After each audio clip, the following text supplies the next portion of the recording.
All right. Good morning, good afternoon, and good evening, everyone. I'm Rajita. I'm from Safe Lanes, and supporting me with all the things behind the scenes today is Justin from Fit Online. Some basics to get cleared out of the way. For any questions that you may have during this entire webinar, kindly use the question and answer box at the bottom. And any comments or inputs that you may have, please use the comment section that we have here. Um, about a fortnight ago, we discussed the management and self-assessment of human factors in the maritime sector. Today, we'll be approaching the next stage, which is the journey from concept to processes. I'll hand it over to Rachit and Rob now to introduce both the organizations and to take us through the discussion. Over to you, Rachit. Thanks, Rajita. Hi, good day, everyone. My name is Rachit from Safe Lanes, where we expertise in delivering marine quality assurance. Now, in last 8 years, we have been working with over 100 ship owners, managers, enhancing their quality assurance systems and processes. Now, with the recent attention of oil majors, OCIMF on human factor, we see a need to create better awareness on the understanding of human factors. So at Safe Lanes, we are proud to join hands with Fisher Improvement Technologies, who are the leaders in human factor assessment and training. With them, we have not only incorporated in our working the concept of human factors, but has also given us a good understanding on how effectively we can enhance our service offerings. I'm pleased to introduce you to Rob from Fisher Improvement Technologies, who will now give his brief introduction. Over to you, Rob. Hello, everybody. My name's Rob Fisher. I own Fisher Improvement Technologies. We've spent the last 30 years helping organizations understand how and why people make mistakes, especially mistakes that can be catastrophic. Human factors ties right in. We're kind of known as the practical applications company. We've made sure through over 300 deployments in any high-risk industry that people understand the human factors concepts, what the limitations of humans are, and certain tools that you can use to reduce the probability that you make some kind of mistake that could be catastrophic.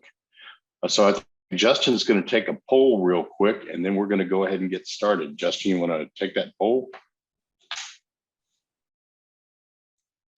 Yes, thank you, Rob. That poll is launched for everyone. Hopefully that should come up on your screen. And if you could just answer those 2 yes or no questions, and then I'll end it and share it, see where we're at. Justin will come back in a little while and share the results of that poll with us. Captain Vijay, you know, we've talked in the past about how to handle these attributes, and you know, based on your background, you know, one of our conversations is, so what's the big deal? I mean, why do we have to worry about this stuff? So let's start a conversation off today while people are answering their question with what is the big deal? I mean, is there really something different here, and do we need to think differently?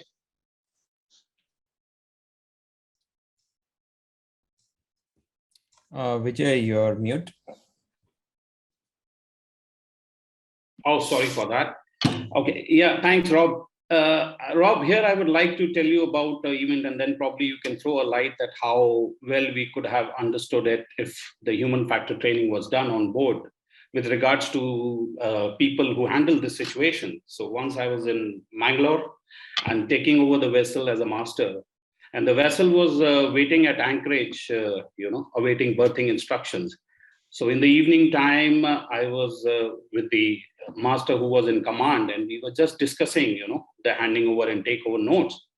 And it was evening time. Suddenly, you know, the head of the department from engine room stepped in, and he told the master that one of the crew member who was called in engine control room to discuss his performance 1 month, and he started misbehaving. He started like shouting and yelling at people, especially at him, and banging on the bulkheads. And he thinks that this guy needs to be sent home, you know. So as the procedures are, the master called the inquiry and he called the subject crew member in his cabin. And I was also present there since I was taking over the command. And the chief engineer was also called, and then two other crew members who were supposed to be present as witness.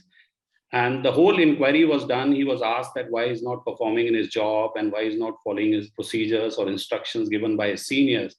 And this went on, and finally they all came to the conclusion after this inquiry that he should be sent home. And the message was sent to the company. Of course, we were waiting at Anchorage, so we continued to be waiting for next 2-3 days.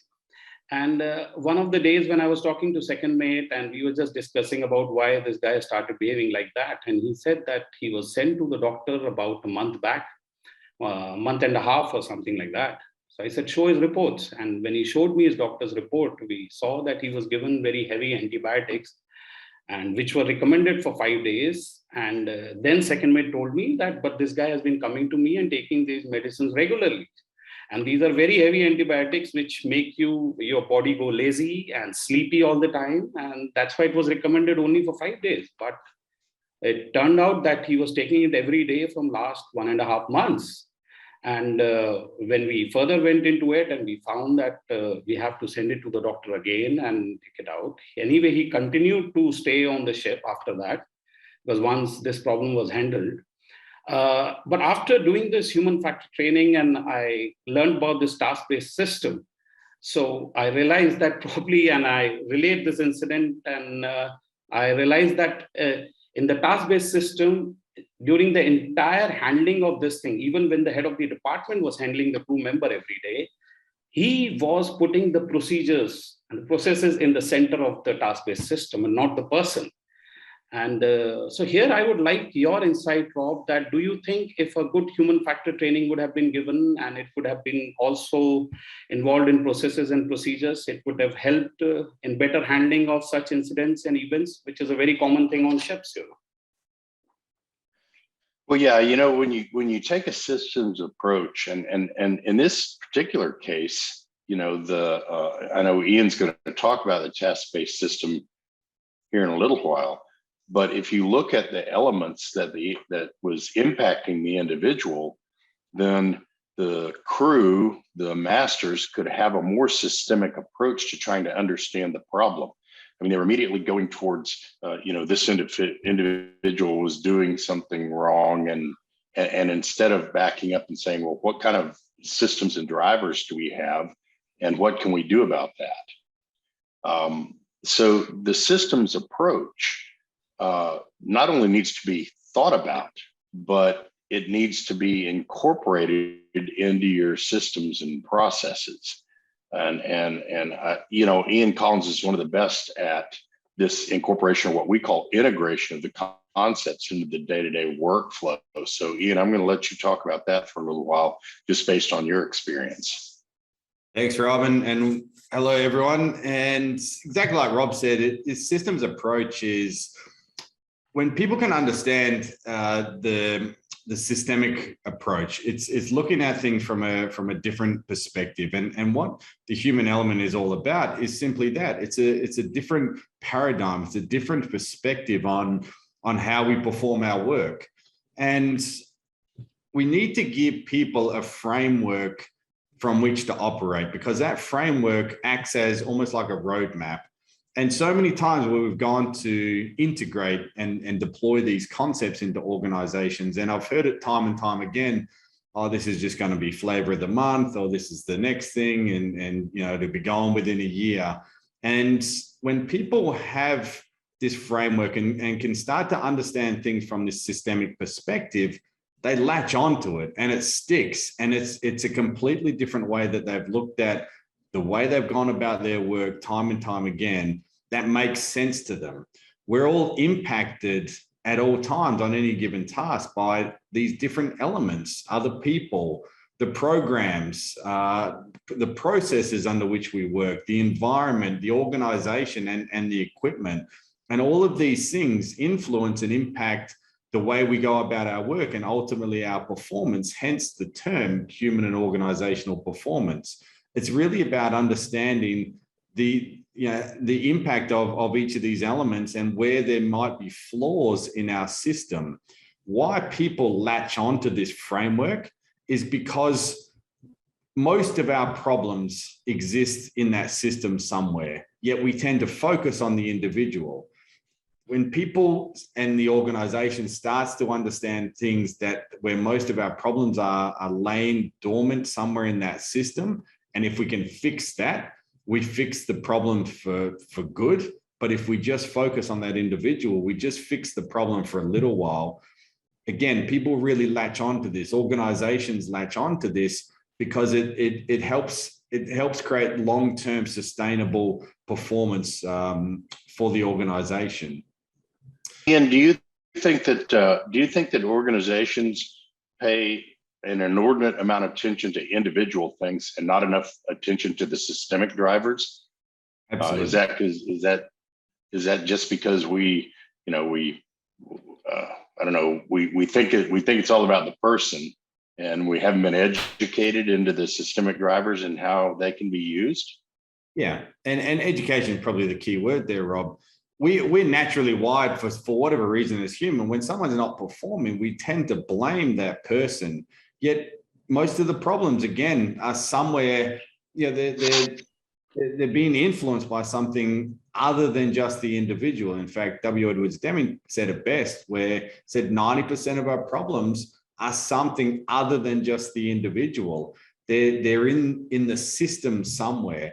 Yet most organizations, when they have an issue, the fixes, the focus, all the attention, we put that individual under the bright light of investigation and want to coach and train and mentor them.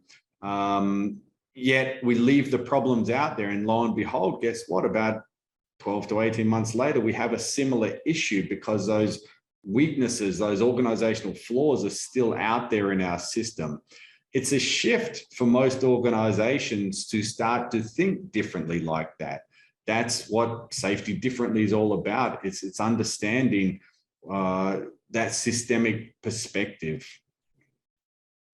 Yeah. I think, Ian, I just like to pitch in one more my point is like in shipping, what we have been using very commonly is 80% of the incidents are caused by human error. And what we do is we are so much fixated with that we stop our assessments or investigations whenever we are doing it at human.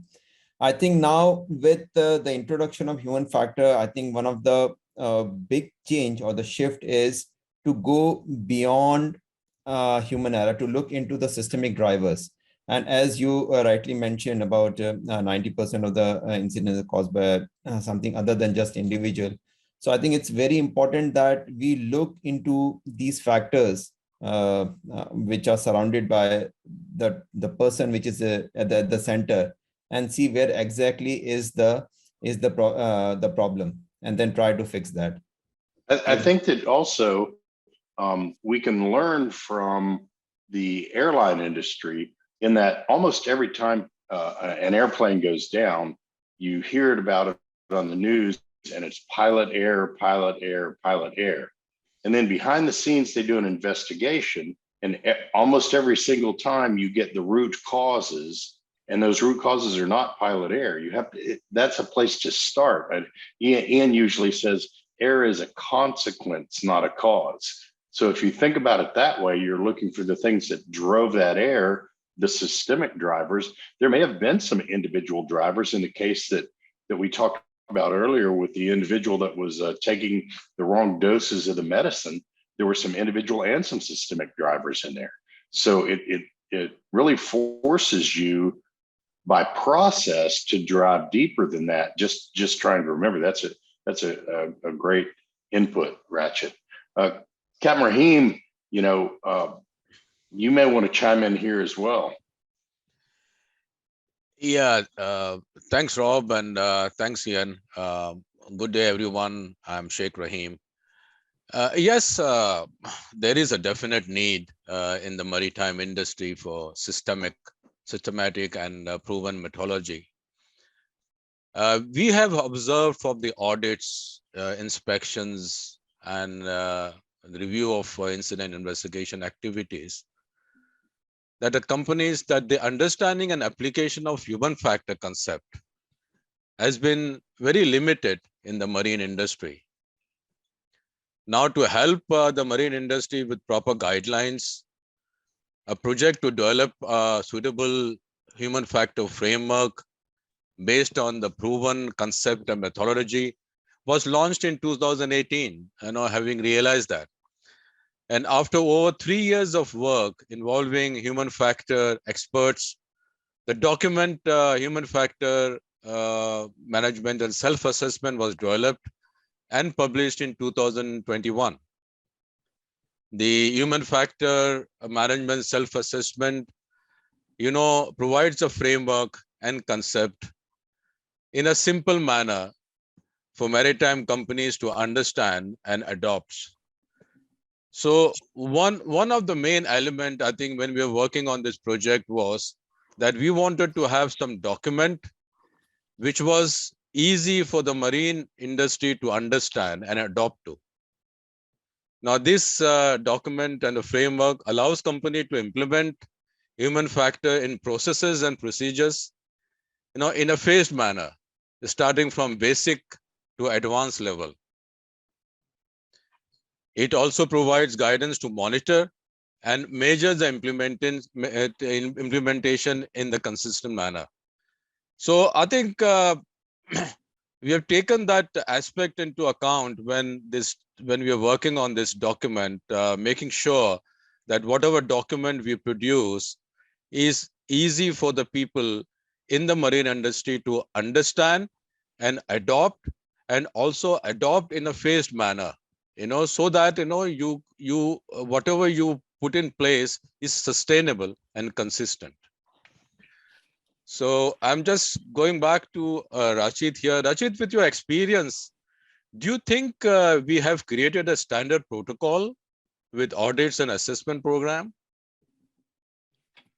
Yes, in fact, this has been, creating this standard protocol has been a very interesting and enlightening journey, because initially when we started our audits and assessments, our approach was very unidimensional. What I mean to say is that, we were looking for the auditor's qualification, basic qualification as, as a master mariner or class 1 engineer, having an internal auditor training. And then when he's on board the vessel doing audits, he's just following the checklist point by point and completing the audit. Now, with the integration of human factors concepts in our processes, I think this has elevated our horizon and has changed our approach in not only conducting the audits and assessments, but also developing the simplified procedures, delivering our training courses, and even as we are developing our sales software. So how did we do this? Now, the answer to do this, is again, I will go back to the task-based system.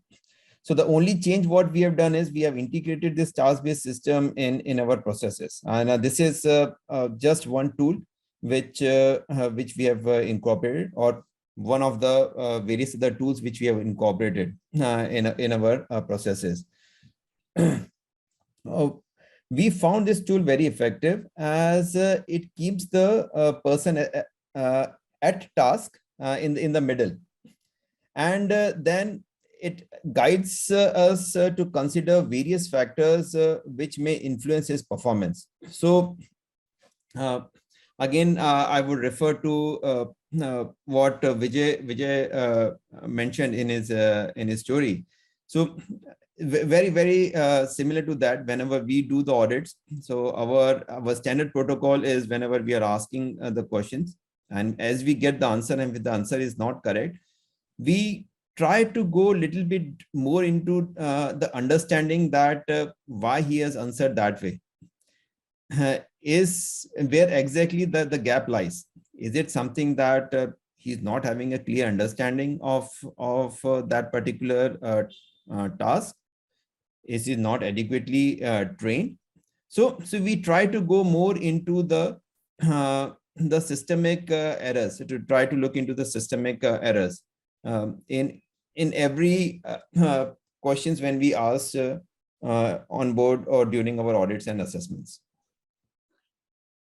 Yeah, Ratchet, also, I think it's important that, one of the things that Fisher Improvement Technologies, or FIT, brings to the table is we've done this integration of the concepts in the audit and assessment process for multiple industries: oil and gas, nuclear, utilities, mining, refining, manufacturing. So we've also taken the human factors concepts and integrated them into what we call the human factors integration assessment, so that you can actually, Safe Lanes can help run this human factors integration assessment and say, well, here's where we're strong. We already have human factors fairly good in our system. Here's where we're weak. We may not have it at all. And here's where we may need some help, because most people out there don't integrate the task-based system and the essential leadership cycle and the human factors error reduction tools.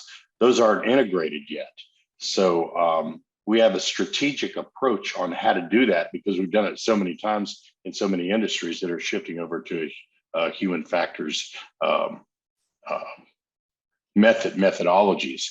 And we got a question in on the large number of safety critical tasks and how we do these analyses.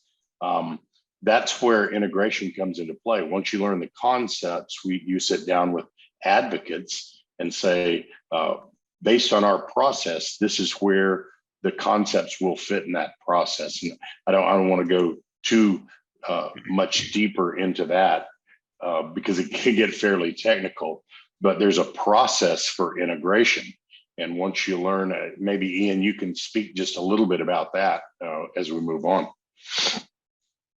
Sure. Yeah, we have a whole roadmap that outlines how to integrate these concepts. And the important thing to really point out at this point in time is human performance. It's not a new program. It's not a new process really, but it's a system, and it's a systemic way of looking at things. So any sort of resistance that may be encountered, and sort of to the point I was speaking about earlier, once people understand, they're not having to do anything extra, but it's helping them create even better systems and create even better processes, whether it's a pre-tower or a toolbox talk or whatever you might call it in your industry. It helps them consider things that they may not have considered before that can help manage risk out there. I'll point you to the little box down the bottom left corner there. These are the top 10 error traps or performance hazards, as we might call them. And as industries, we've seen industries get very good at identifying physical hazards in their work environments and being able to either eliminate them, manage them, or just better manage them.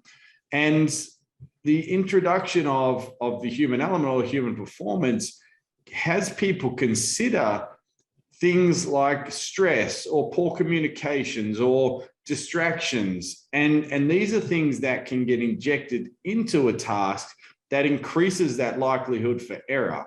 So all of a sudden, it's not that the human element is having them have to do more work or anything like that. It's taking their existing processes and existing tools and making them even better by having them consider things that they just may not have considered before. And that's what integration is all about.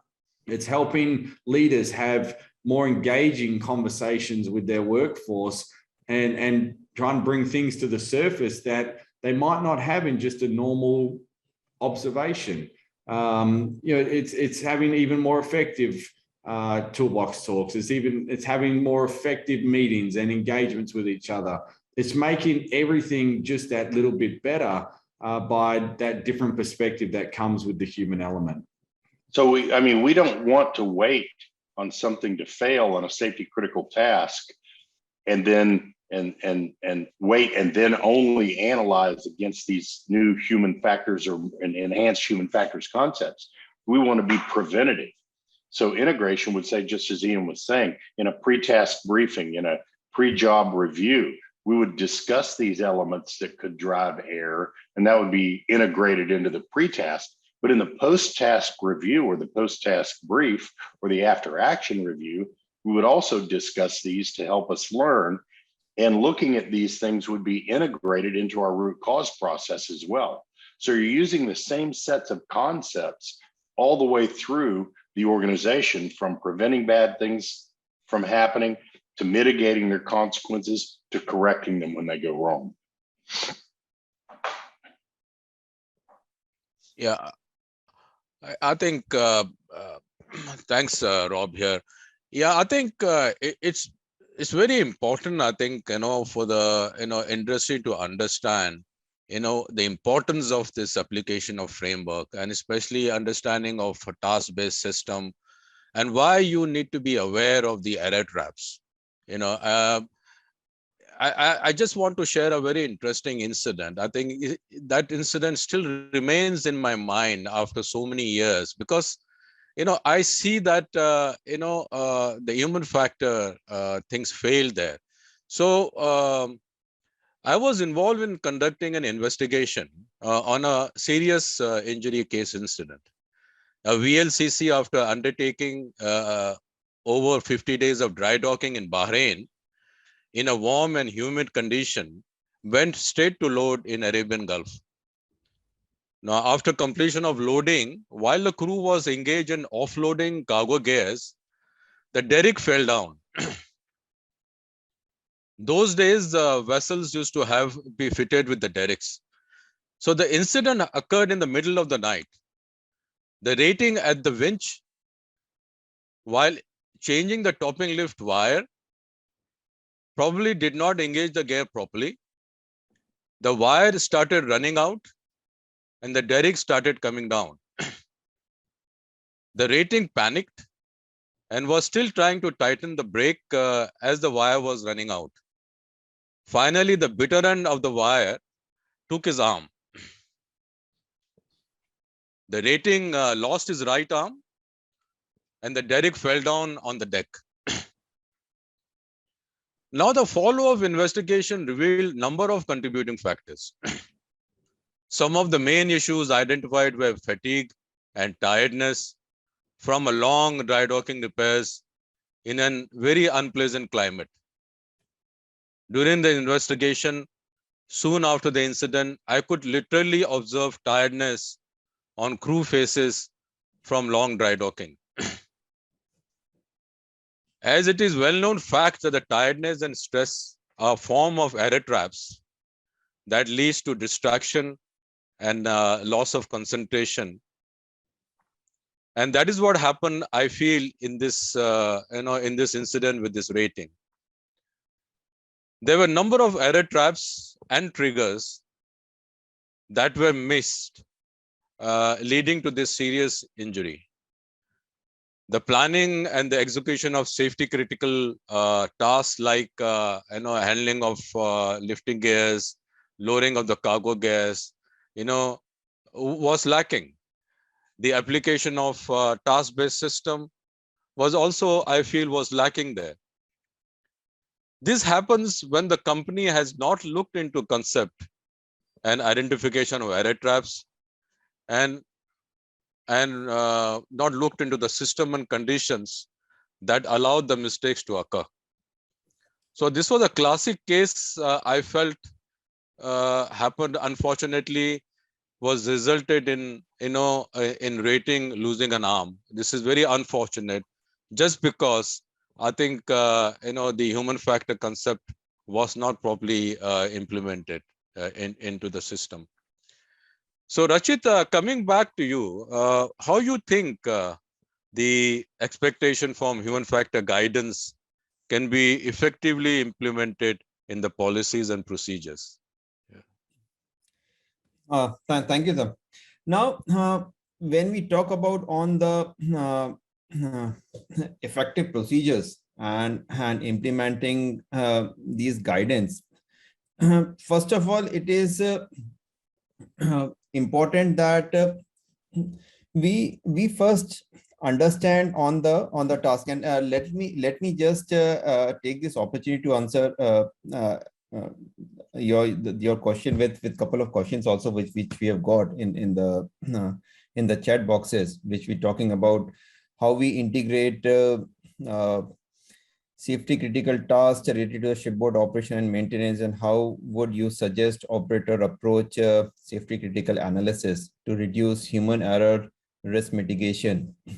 Now, the very first thing is when we talk about, in this currently what is happening is whenever we are talking about on the human factors, I think the biggest worry which comes is that this will, we are talking about including some additional procedures. Now, how I see the human factors is more like, it's a fuel. We already have our procedures which are there. Our processes are already there. But the thing which is missing here is the effectiveness. What human factor will do, and I will again quote the task-based system here, which is again one of the tools which also TMS, sorry, no, I should not use TMS. The OCIMF document which talks about on the human factor management and self-assessment. The 5 pillars, and one of the pillars they are talking about on utilizing the tools. So it is very important that the very first thing is we understand the human factors and we identify the tools which we can use to implement human factors in our procedures and processes. Once we do that, then we should analyze each of our tasks and see how they are impacting the individual. The very, how should I say, one of the biggest gap what I see right now is we have the procedures, but we haven't designed them keeping the individual in the center who is actually doing the task. So it is, the tools will just help us to analyze our procedures or review our procedures with a very fresh approach. And that is why it is very important that we looked into the human factors. Rob, would you like to add anything on it? Yeah. I'm going to talk in just a minute about kind of the top 5 error traps in procedures. But like Ratchet was saying, if you think about the Swiss cheese model, then there's 2 elements of the Swiss cheese model involving processes. There's the creation of things that don't drive errors that you could put in procedures, and there's things that you that you can mitigate consequences or you can prevent by writing procedures right, but you can also write them wrong.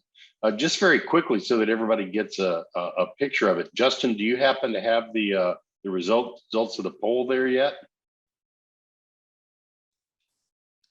They should be up now for you.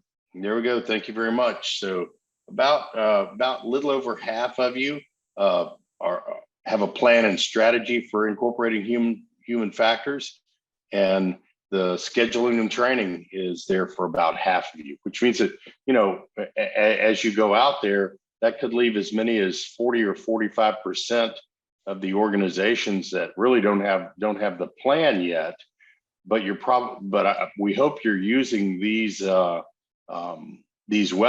to help learn about what those plans may be and how to get started on them. Thank you for pulling that up, Justin. So, we can't really operate safely without effective written guidance. We like to say consistency of outcome requires consistency of method. And do you want to talk about that a little bit, about whether we can operate safely, and then I'll go into the error traps. Yeah, Rob, I'll take this one. Can we all? For sure, we need effective procedures, and especially in our profession, I've been telling you quite a number of times that we have people who work on contractual basis for about 3 to 4 months, and sometimes up to 9 months, and then in between the 2 consecutive contracts, the gap can be 3 to 4 months or maybe more. And sometimes you have people who are changing companies, people who are changing type of vessels. So, and during this gap, when they are at home, they're completely not in touch of their day-to-day operations. So when they come back on the ship, they're mostly in the knowledge-based mode. And that time, effective procedures can, if they follow the procedures, and continuously, and they can be trained to perform their task from, knowledge-based mode to rule-based mode. And, so effective procedures can basically help transform any person through various performance modes. And if the procedures have been, constructed, taking into account safety and human factor, whereby various error traps have been identified, then of course we'll eventually have a person trained through the procedures, who can work safely. And we will be discussing in our next webinar, various performance modes. And I think that time people who are listening now will be able to understand it better. But I would like your input too, because whenever I see your training, you talk about Swiss cheese model, and you do mention that processes and procedures can be one of effective barriers. Yeah, that's right. And I think what people and organizations don't understand is it is not enough for a procedure to be technically accurate. Processes have to be usable as well. Technical accuracy can't be the only component. And so we've discovered over the last 20 plus years that we can write one of, or many of, 5 different process error traps into a procedure. So someone asked about, well, how do you integrate all of this into our assessments? Well, there's 25 known error traps that get put in procedures. These are just the top 5. So I'm going to give you something to go look for, and then you go look for them in your procedures and processes. Number 1 is field decisions. Now, a field decision is when somebody has to decide between 2 things, but the process itself doesn't give the guidance.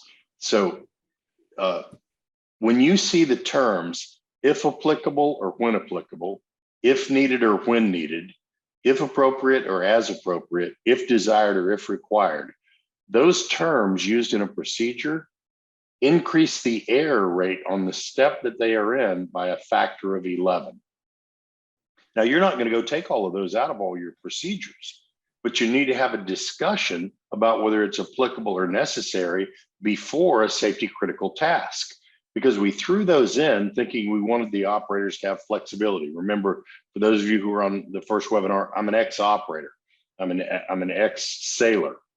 I guess you're never an ex-sailor, but you have to give people guidance for those decisions. And there's a difference between flexibility, here's your box, stay in that box, and ambiguity, there's a box out there, go find it and get in it. And so it's almost being a lazy writer to put if and when applicable when there is actually a box that needs to keep people in. Difficulty can be either mental difficulty, things that are hard to remember, or physical difficulty, things that are hard to do. Vague and misleading information. We overuse the terms shall, should, and may. And the user, our brains don't process those terms very well. Conflicting actions are when you think that something should be one way.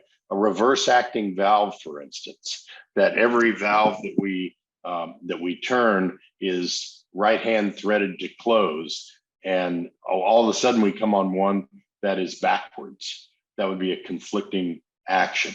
And then multiple actions. You should never have 3 or more actions in a single step. So these process error traps, you can put them into how you write procedures. You can put them into how you review procedures, and you can put them into how you use procedures. And again, we'll go deeper into these traps, but it's important that we understand that what these lead to are those performance hazards that Ian was talking about. And it may create a physical hazard, but if we don't incorporate these human factors attributes related to procedures, then we're going to constantly measure our technical accuracy, but we're not going to pay enough attention to usability, and that's what usually gets us in trouble. So I would just challenge, how many of these written guidance error traps do you think that the people who write your processes know? So when we talk about incorporating human factors into the way you do work for sustainable performance, then the people that write our procedures and review our procedures need to know what these error traps are. And I'll open it up to anybody on the panel that has anything to say about that as well. Yeah.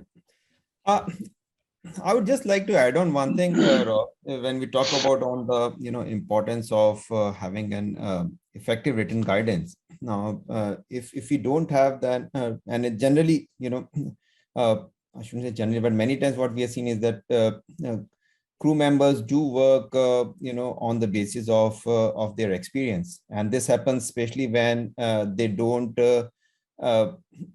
use their procedures because they find that the procedures are too big or difficult to understand. The problem is when people do work with their experience is firstly, they will not follow the same process every time when they're doing the operation. They will try to find another ways to do the same task. The second issue which comes is that over a period of time, and this is we all are humans, we tend to forget things over a period of time. So it is very important that we have procedures which or a process which is simple, as far as possible, free of errors, which you have mentioned. And the same has been effectively familiarized within the crew, so that they can make the procedures their processes, and every time they just go as per the procedures. So yes, it is something which is very, very important. And I would add something new, and that is these procedures are supposed to be our collective memory on how to do things well and how we've done things poorly in the past. So when an individual comes back, onto the vessel and they've been gone for a while and they're allowed to just do things the way they've always done them, maybe we had some engineering changes. Maybe we've got a new person that's never done it before. So if they're not using these processes, then the new person may actually be told the wrong way to do something by that seasoned mariner. So it's vital that we capture our collective knowledge. We like to say in heavy industry that our procedures are written in blood, and that's the blood of the people that came before us, like the gentleman that lost their arm, like people who have fallen off vessels, all of the things that we've collectively learned from all of our root cause incidents, those elements need to be incorporated in our processes going forward, or we're not a learning organization. Yeah. Also, I think I just want to add here also, while we are talking about the procedure, I think one of the important things to actually remember and think about is, the error prevention tools also, especially when you are using the procedures. And if the procedure is written well in a simple manner, then I think it is easy for the people to follow. And I believe the error traps here is that, you need to be using that procedures step by step, so that you don't miss any step to cause an error and then leads to some kind of events. So I think that people need to keep that also in mind when they are using the using the procedures. Now, one of the Great good point. question which was asked here also, that how best to include human factor in audit and assessment process. Now, we've been doing audits and assessment for years, and you can think for ourselves how effective is audits and process and assessments have been. We have developed a checklist to do this audit and processes, and we just simply follow the checklist, and many times I've seen in those checklists, we don't look into the human factor aspect of it. So now it is, making this thing, emphasizing that the auditors and assessors need to be properly trained into the human factors aspect of it. They should understand the human factors when they are doing the audit and assessment. Look into the task when they are doing audit and assessment. Look into the task and see how the people are performing the task, and look beyond the human to see what sort of system and conditions they are working into. So that sort of observation part, is very, very vital, especially when you do the audit and assessment to pick up any human factors issues. So that will be the case that, people need to be properly trained to understand what's the underlying thing they need to be looking at from the human factor perspective. That's a great point, and it somewhat answers one of the questions that came in about how does an auditor or an assessor differentiate between lack of competency in the individual and whether you have some other problem. Well, if you think about it from the human factors perspective, if one of these error traps exists, it's probably not a competency issue, because the organization is supposed to protect against these error traps. If the individual doesn't know what they don't know, you said we're going to talk about performance modes and performance error modes in our next webinar.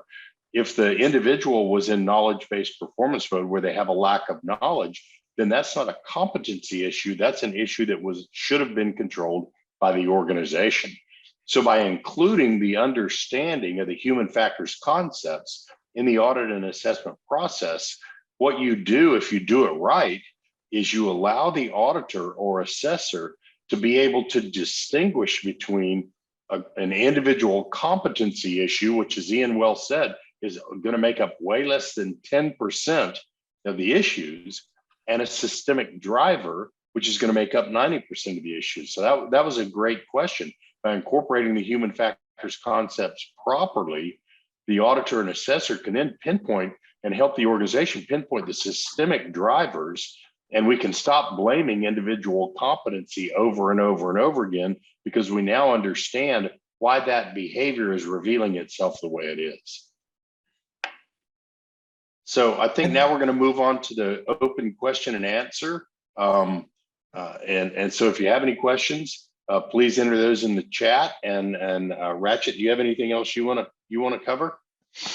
No, just one point, Rob, just following up on what you rightly said. I think one of the downside when we talk about on the procedures is that, presently it is more of a showcase document, which we use to demonstrate compliance to regulatory bodies and, oil majors, charters.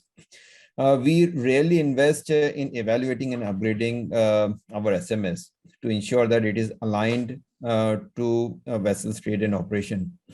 So if we wish our vessels to deliver flawless performance, I think the very first or the fundamental would be that we provide them a good foundation in way of a robust SMS. And when we talk about the robust SMS, I think as we have covered a while ago, it has to be simple, it has to be process driven with no error traps and easy to understand.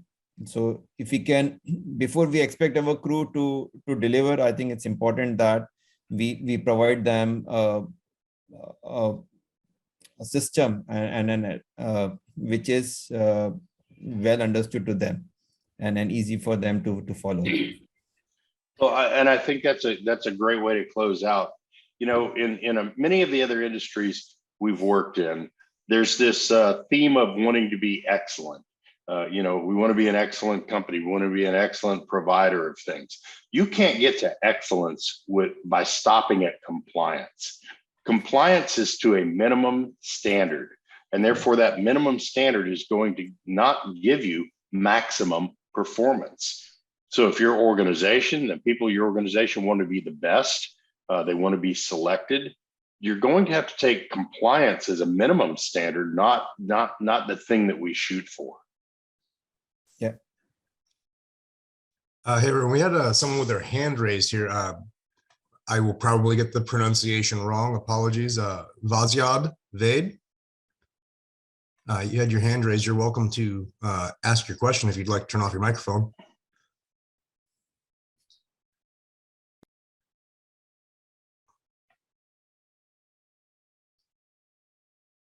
They may not have a microphone, if that's the case.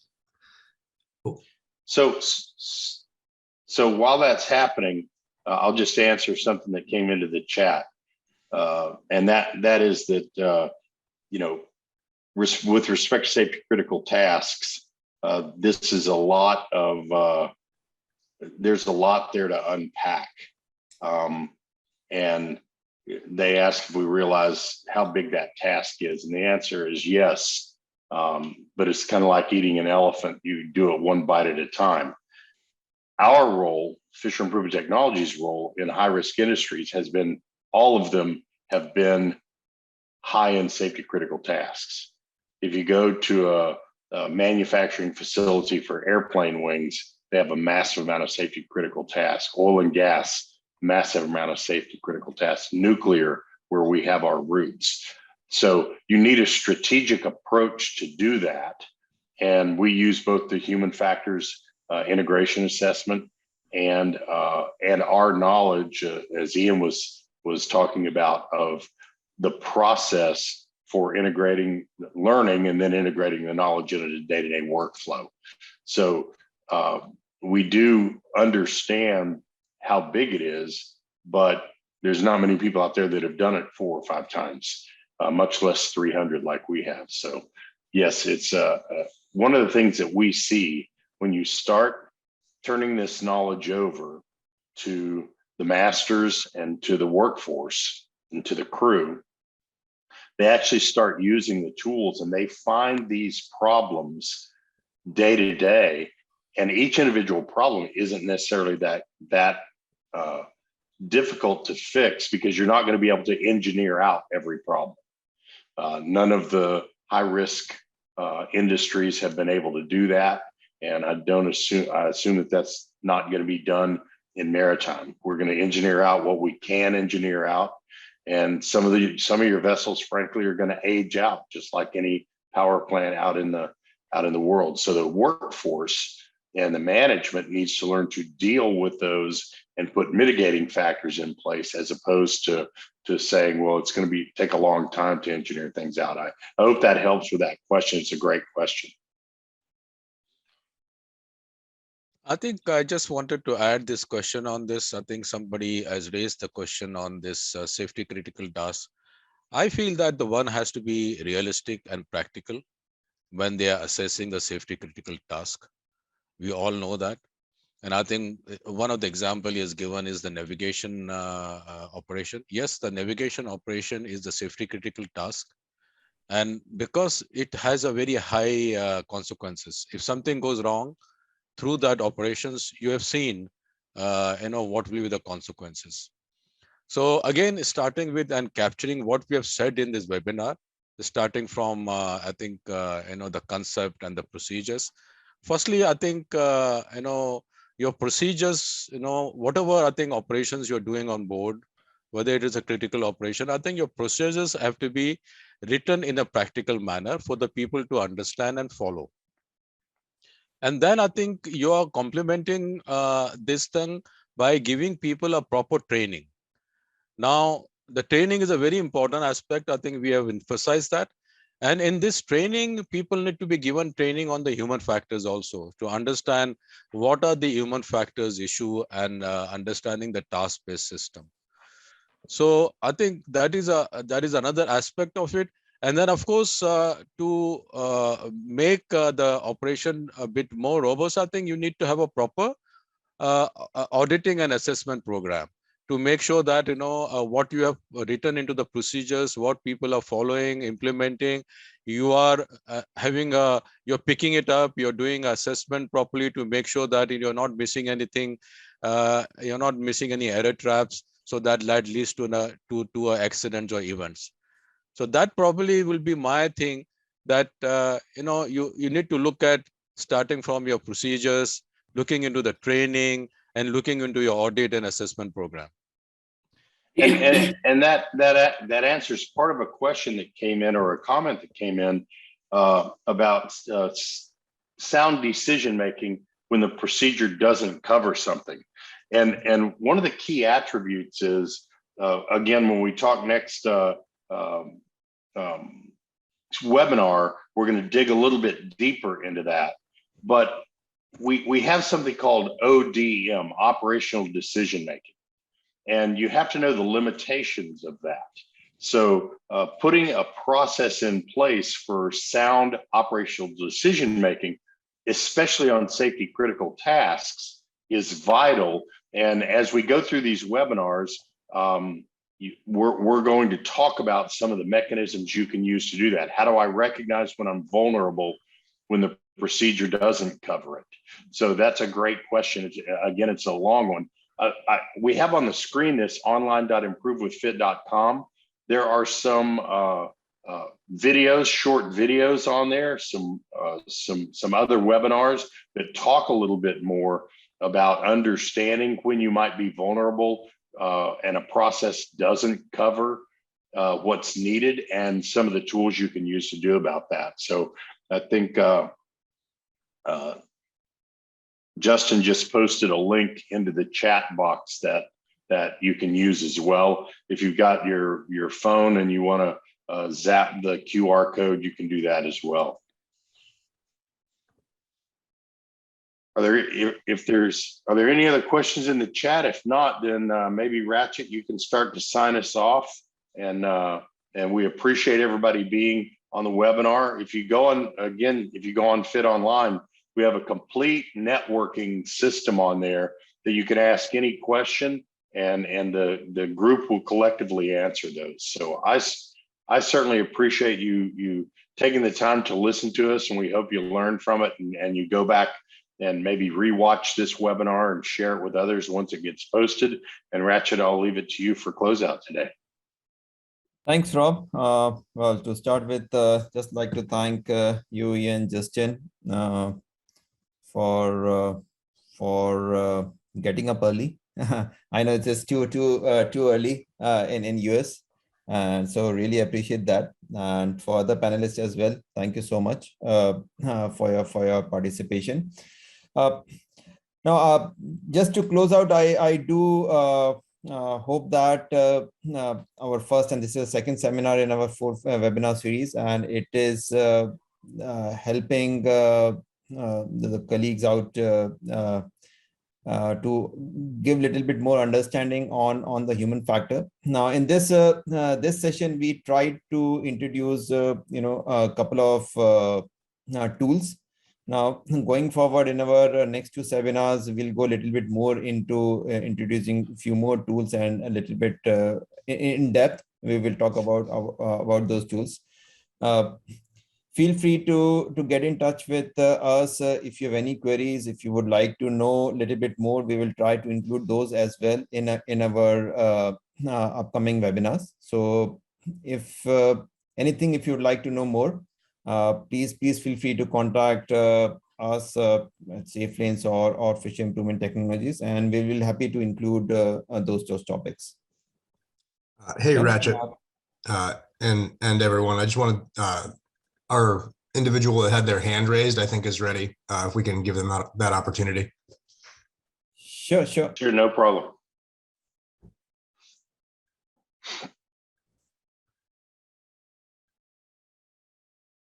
Go ahead, Vasyad. Vasyad, do you have a question?